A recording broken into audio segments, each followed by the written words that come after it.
गौरानी रेखे राह कोठा चढ़ी के चली अइती भोला जी जंगल छोड़ी के।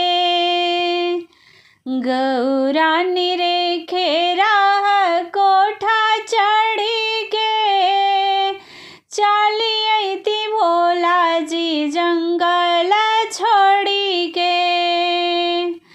कोठा अटारी शिव के मन ही न भावे, कोठा अटारी शिव के मन ही न भावे।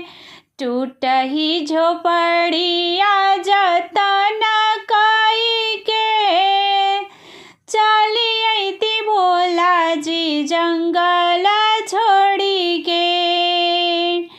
टूटही झोपड़िया जतन कई के चली अइती भोला जी जंगल छोड़ी के।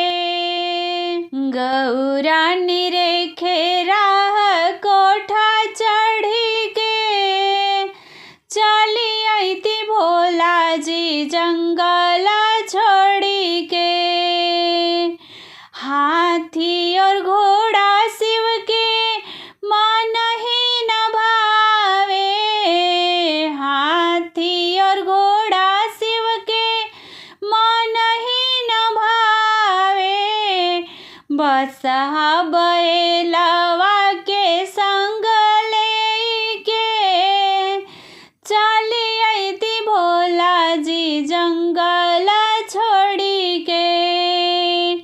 बसहा बैलवा के संग लेके चली अइती भोला जी जंगल छोड़ी के।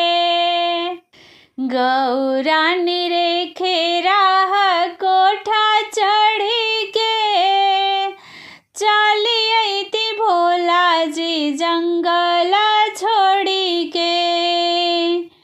पूड़ी मिठाई शिव के मन ही न भावे, पूड़ी मिठाई शिव के मन ही न भावे। भंगिया के गोलावा के झोरी भरी के चली अइती भोला जी जंगल छोड़ी के। भंगिया के गोलावा के झोरी भरी के चली अइती भोला जी जंगल छोड़ी के। गौरानी रेखे राह कोठा चढ़ी के चली अइती भोला जी जंगल छोड़ी के।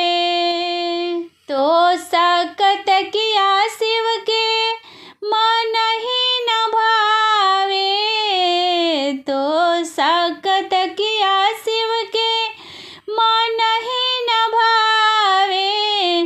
मिर्गा के छलवा जत